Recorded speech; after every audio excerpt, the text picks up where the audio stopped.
Hello everyone, once again welcome back to our channel. तो हम लोग क्लास 12th का चैप्टर पढ़ रहे थे बायो में जनन स्वास्थ्य। अब हम लोग को इसके आगे पढ़ना है। हम लोग इसका सेकंड पार्ट आज पढ़ेंगे, जिसमें हम लोग पढ़ेंगे प्राकृतिक विधियाँ। अभी तक हम लोगों ने जो था इंट्रोडक्टरी पार्ट पढ़ा था। अब उसके आगे हम पढ़ेंगे कि प्राकृतिक विधियाँ क्या हैं जनन संख्या को रोकने की। कैसे, किस तरीके से करके क्या हो सकता है कि जो हम लोग पढ़ रहे थे कि किस तरीके से जो जनसंख्या है वो बढ़ती जा रही है और कैसे लघु परिवार को कैसे प्रोत्साहित किया जा रहा है, तो हम लोग ये पढ़ रहे थे। उसके बाद फिर हम लोग गर्भ निरोधकों के बारे में पढ़ने वाले थे।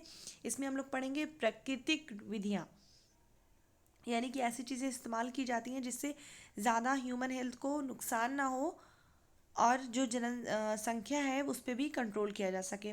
तो प्राकृतिक विधियाँ कौन कौन सी आइए देखते हैं। ये विधियाँ अंडाणु यानी कि ओवम एवं शुक्राणु के संगम को रोकने के सिद्धांत पर कार्य करती है। यानी कि जब ओवम और शुक्राणु नहीं मिलेंगे, अंडाणु और शुक्राणु का संगम नहीं होगा, तो प्रेगनेंसी नहीं होगी। इनमें से एक उपाय अवधिक नियम है। इसमें एक दंपति माहवारी चक्र के 10वें से 17वें दिन के बीच की अवधि के दौरान मैथुन से बचते हैं। क्योंकि हम लोगों ने पढ़ा था कि जो अंडाणु निकलता है वो एलएच हार्मोन, ल्यूटिनाइजिंग हार्मोन से निकलता है, जो कि मिड ऑफ द साइकिल यानी कि 14वें दिन निकलता है। तो 10 से लेकर 17वें दिन तक क्या होता है, इसको कैलेंडर मेथड भी बोलते हैं। कि जो इस माहवारी चक्र के हिसाब से जब हम देखते हैं तो 10 से लेकर 17वें दिन तक जो होता है मैथुन से बचते हैं। तो जिसकी वजह से क्या होता है कि ओवम निकलता है और उसके बाद ओवम बॉडी के अंदर उसके बाद जो जब उसको शुक्राणु नहीं मिलते तो वो डिस्ट्रॉय हो जाता है। फिर उसके बाद क्या होता है कि प्रेगनेंसी नहीं हो पाती, जिसे अंडोत्सर्जन की अपेक्षित अवधि मानते हैं। यानी कि इसमें अंडोत्सर्जन होता है। इस अवधि के दौरान निषेचन व उर्वर यानी गर्भधारण के अवसर बहुत अधिक होने के कारण इसे निषेच अवधि भी कहते हैं। इस तरह से इस दौरान मैथुन सहवास न करने पर गर्भाधान से बचा जा सकता है। तो एक तरीका ये हो गया, इसको इंग्लिश में बोलते हैं कैलेंडर मेथड। यानी कि माहवारी के 10वें दिन से लेकर 17वें दिन तक जो मैथुन होता है इसको अवॉइड किया जाता है।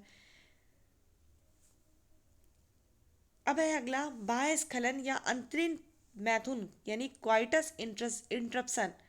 इसमें क्या होता है कि एक अन्य विधि है जिसमें पुरुष साथी संभोग के दौरान वीर स्खलन से ठीक पहले स्त्री की योनि से अपना लिंग बाहर करके वीर सेचन से बच सकता है।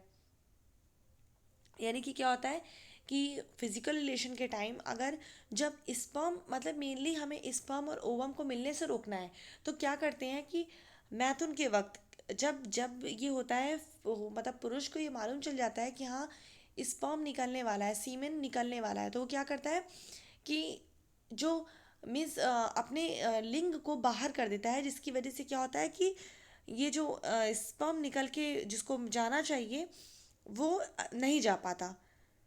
तो हमें इसी चीज़ को रोकना है। तो ये भी एक तरीका है, इसको बोलते हैं क्वाइटस इंटरप्शन।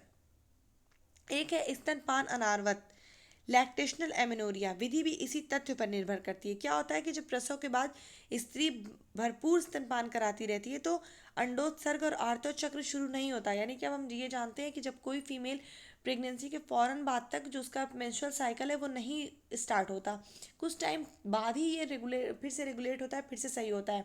क्योंकि एक हार्मोन होता है प्रोलैक्टिन, वो बढ़ा हुआ होता है, तो भी जो होता है ये ओवुलेटरी साइकिल जो होता है वो नहीं चलता।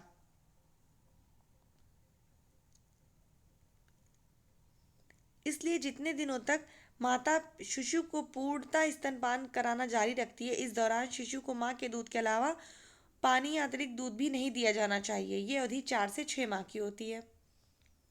गर्भाधारण के अवसर लगभग शून्य होते हैं। अगर कोई फीमेल है जिसने अभी अभी जिसकी डिलीवरी हुई है, चाहे वो नॉर्मल हो चाहे सिजेरियन हुई है, और उसके बाद वो पूरी तरीके से कंप्लीटली ब्रेस्ट फीड करा रही है। देखिए ब्रेस्ट फीड कराना, स्तनपान कराना बहुत ज़रूरी होता है। ये माँ और बच्चे दोनों के लिए बहुत फ़ायदेमंद होता है। कुछ ऐसी लड़कियाँ होती हैं, मीन्स ऐसी फीमेल होती हैं जो शादी होती है तो ये सोचती हैं कि अगर हम ब्रेस्ट फीड कराएंगे तो हमारा फिगर ख़राब होगा या कोई ऐसी चीज़ है। ये सब गलत चीज़ है। जो ब्रेस्ट कैंसर के चांस होते हैं वो भी रिड्यूस होता जाते हैं उन फीमेल में जो ब्रेस्ट फीड कराती हैं, और बेबी के लिए तो बहुत हेल्दी है ही। तो इस टाइम में भी क्या होता है, सेफ पीरियड एक तरह से होता है कि इसमें भी जो अगर कंप्लीटली वो फीड करा रही है तो गर्भधारण के लगभग शून्य होगी, उसका जो परसेंटेज होगा वो लगभग शून्य है। लेकिन सिर्फ 6 माह तक ही। चूंकि उपर्युक्त विधियों में से किसी भी दवा या साधन का प्रयोग नहीं होता, अतः इसके दुष्प्रभाव लगभग शून्य के बराबर हैं। हालांकि इसमें असफल रहने की दर काफ़ी अधिक है, यानी ऐसा भी हो सकता है कि ये मेथड जो है फेल कर जाए और प्रेगनेंसी हो जाए, ऐसा भी हो सकता है। अब अगला है रोध या फिर बैरियर। रोध बैरियर विधियों के अंतर्गत रोधक साधनों के माध्यम से अंडाणु और शुक्राणु को भौतिक रूप से यानी फिजिकली रूप से मिलने से रोका जाता है।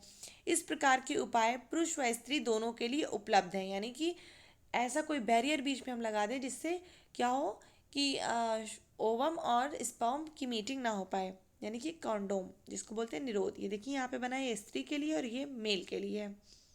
क्या करता है कि ये मेल के लिंक को कवर कर देता है, जिसकी वजह से जो भी सिक्रीशंस होते हैं वो इसी के अंदर रह जाते हैं। और ये है स्त्री के लिए कॉन्डोम, अगर फीमेल कॉन्डोम यूज़ करती है तो ये क्या करता है कि उनके ऐसे जो सर्विक्स जो होती है, जो यूट्रस जो होता है, उसके माउथ को पूरी तरह ढक देता है ताकि जो जो भी स्पर्म जो निकले वो अंदर ना जा पाए। इन्हें पतली रबड़ या लैटेक्स से बनाया जाता है ताकि इसके उपयोग से पुरुष के लिंग या स्त्री की योनि व गर्भाशय ग्रीवा को संभोग से ठीक पहले ढक दिया जाए और स्खलित शुक्राणु स्त्री के जनन मार्ग में नहीं घुस सकें। ये गर्भाधान को बचा सकता है। हालांकि पुरुषों के लिए कंडोम का मशहूर ब्रांड नेम निरोध काफ़ी लोकप्रिय है, यानी काफ़ी फेमस है निरोध नाम से। हाल ही के वर्षों में कंडोम के उपयोग में तेज़ी से वृद्धि हुई है, क्योंकि इससे गर्भधारण के अलावा यौन संचारित रोगों तथा एड्स से बचाव जैसे अतिरिक्त लाभ, जैसे एड्स है तो क्या होता है, कुछ लोग ऐसे होते हैं, ऐसा नहीं है कि सिर्फ एड्स एक ऐसे ही सिर्फ इसी से फैलता है कि फिजिकल रिलेशन सेक्सुअल रिलेशन बनाने से ही फैलता है, लेकिन ये भी एक कॉज है। और बहुत सारी ऐसी डिजीज़ हैं जिसको बोलते हैं सेक्सुअली ट्रांसमिटेड डिजीज़, जो सेक्स के थ्रू एक दूसरे से फैलती है। तो क्या होता है कि अगर कॉन्डोम का यूज़ किया जाता है तो इससे इन डिजीज़ से भी बचते हैं। और बहुत सारे ऐसे लोग होते हैं, देखिए अगर किसी मेल है, कोई मेल है, वो कहीं से भी किसी भी तरीके से उसे एड्स हुआ, चाहे वो ब्लड के कॉन्टैक्ट से हुआ या कहीं और से ही हुआ है, तो जो उसकी वाइफ होगी, जो उसकी फीमेल पार्टनर होगी, उसको वो ज़रूर हो जाएगा। क्योंकि अगर अगर वो लोग बिना किसी बैरियर के, बिना किसी प्रोडक्शन के अगर वो लोग फिजिकल रिलेशन बनाते हैं तो इनसे जो यौन संचारित रोग हैं, सेक्सुअली ट्रांसमिटेड डिजीज, उससे भी बचते हैं। स्त्री व पुरुष दोनों के ही कंडोम उपयोग के बाद फेंकने वाले होते हैं, इन्हें स्वयं ही लगाया जा सकता है और इस तरह उपयोगकर्ता की गोपनीयता बनी रहती है। मीन्स ऐसा नहीं होता कि किसी की हेल्प चाहिए होती है, इसे खुद ही यूज़ कर सकते हैं। डायफ्राम, गर्भाशय ग्रीवा टोपी तथा वॉल्ट आदि रबड़ से बने रोधक उपाय हैं। यानी बहुत सारी चीज़ें आती है, डायफ्राम है, गर्भाशय ग्रीवा टोपी तथा वॉल्ट, ये सब भी ऐसी चीज़ें होती हैं जो रबर की बनी होती हैं और ये भी फिजिकल बैरियर की तरह ही काम करती हैं, जो स्त्री के जनन मार्ग में सहवास के पूर्व गर्भाशय ग्रीवा को ढकने के लिए लगाए जाते हैं। ये गर्भाशय ग्रीवा को ढककर शुक्राणुओं के प्रवेश को रोककर गर्भाधान से छुटकारा दिलाते हैं। इन्हें पुनः इस्तेमाल किया जा सकता है, यानी कि जो डायफ्राम है, गर्भाशय ग्रीवा टोपी है, ये दोबारा रीयूजेबल होते हैं, लेकिन जो कॉन्डोम होते हैं इसको यूज़ करने के बाद फेंक दिया जाता है। इनके साथ ही इन रोधक साधनों के साथ साथ शुक्राणु नाशक क्रीम, जेली व फोम झाग का प्राय इस्तेमाल किया जा सकता है, जिनसे इनकी गर्भ निरोधक क्षमता काफ़ी बढ़ जाती है। यानी कि जो डायफ्राम है, गर्भाशय ग्रीवा टोपी है, वॉल्ट है, इन सब के साथ ऐसी कुछ ऐसी भी चीज़ें भी हम इस्तेमाल कर सकते हैं, जैसे शुक्राणु नाशक क्रीम आती है, जेली आती है, फोम आती है, जिसको हम लोग लगा देंगे वहाँ पे, तो शुक्राणु जो है वो किल हो जाएंगे। भारत में दूसरी प्रभावी और लोकप्रिय वृद्धि विधि अंतःगर्भाशय युक्ति इंट्रायूट्राइन डिवाइस, यानी कि जिसको आईयूडी भी बोलते हैं, का उपयोग है। ये क्या करते हैं, डॉक्टर और नर्स जो होते हैं योनि मार्ग से गर्भाशय में लगाते हैं, यानी इसको कॉपर टी नाम सुना होगा लोगों ने। आजकल विभिन्न प्रकार की अंतःगर्भाशय युक्तियाँ उपलब्ध हैं, जैसे कि औषधि रहित आईयूडी, उदाहरण लिपेस्लूब, तांबा मोचक आईयूडी यानी copper T, copper 7, multi load 375 copper T, ये डिफरेंट डिफरेंट तरीके की हैं।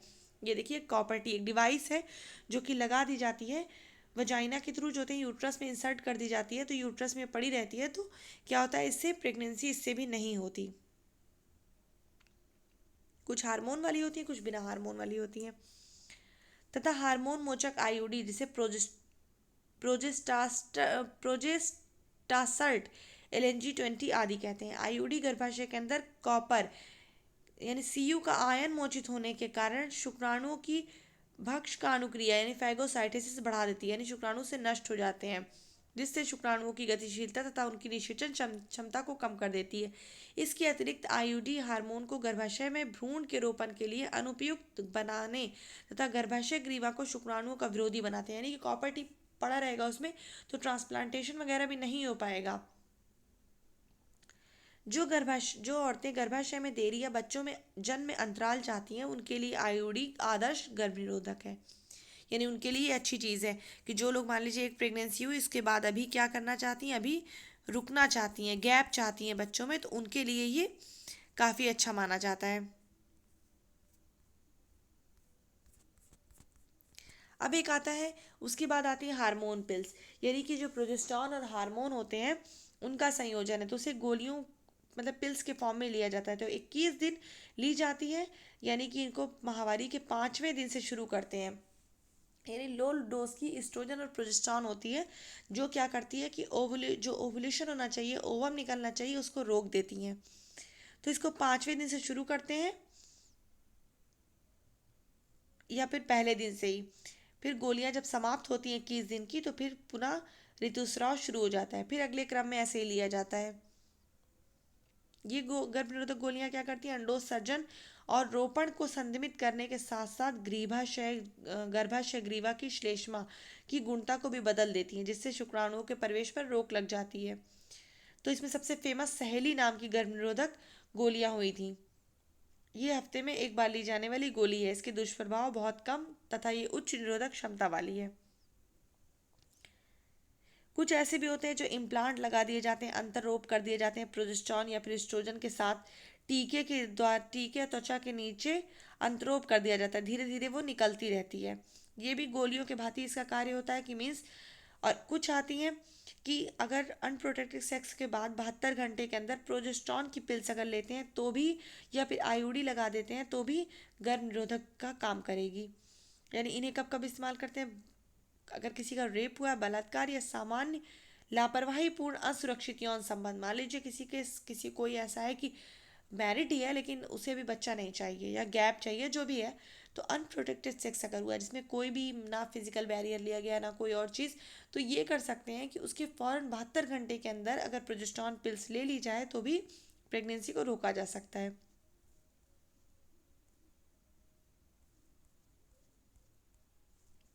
अब इसका अगला जो तरीका है वो शल्य चिकित्सा यानी सर्जरी के द्वारा, इसे बंध्यकरण भी कहते हैं। तो ये उन लोगों में होता है जिनको आगे प्रेगनेंसी नहीं चाहिए होती, तो पुरुष या स्त्री में से दोनों में से कोई भी इसे कर सकते हैं। पुरुष में जो होता है उनको शुक्रवाहक उच्छेदन यानी वैसेक्टॉमी कहते हैं, और फीमेल में क्या करते हैं, नालिका उच्छेदन यानी ट्यूबेक्टॉमी। शुक्रवाहक उच्छेदन में क्या करते हैं, अंड को जो स्क्रोटम होता है उसके शुक्रवाहक में छोटा सा चीरा लगाते हैं और छोटा सा भाग उसका निकाल कर बांध देते हैं, और स्त्री में पेट में चीरा लगाते हैं या फिर योनि द्वारा डिम्बवाहिनी नली का छोटा सा भाग निकाल कर बांध दिया जाता है। ये तकनीकें बहुत ही प्रभावशाली होती है लेकिन इसमें पूर्व स्थिति लाने की गुंजाइश बहुत कम होती है, यानी कि परमानेंट ये हो जाता है। ये देखिए दोनों में अलग अलग दिया है, इसमें फैलोपियन ट्यूब को बांधा है। देखिए यहाँ पर ये बात जोर देने की ज़रूरत है कि उपयुक्त गर्भ निरोधक उपायों का चुनाव एवं उपयोग किसी शिक्षित चिकित्सा कर्मी और विशेषज्ञ के परामर्श द्वारा ही किया जाना चाहिए, यानी कि ऐसे नहीं कि खुद से लेने लगे, किसी डॉक्टर से समझ लेना चाहिए कि अपनी कंडीशन बता के कि हमारे लिए कौन सी जो होगी, कौन सा मेथड सही होगा।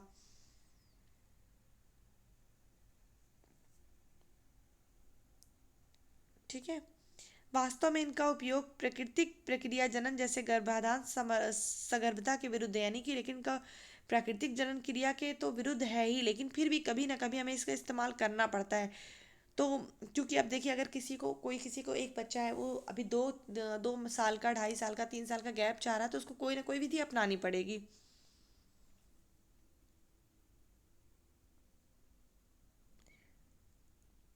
जैसे लेकिन अब कुछ कुछ चीज़ में है कि किसी किसी जो मेथड के दुष्प्रभाव भी आए हैं, जैसे हार्मोनल पिल्स के, तो इसमें क्या होता है, मतली होती है, पेट में दर्द होता है, कभी कभी ब्लीडिंग होने लगती है, जो कि प्रोजेस्टेरॉन के इंजेक्शन वगैरह लगाते हैं तो कभी कभी ये सब दिक्कतें होती हैं, लेकिन फिर भी ऐसा नहीं कर सकते कि हम इन मेथड को पूरी तरीके से छोड़ दें, क्योंकि कभी ना कभी इसकी ज़रूरत पड़ती है।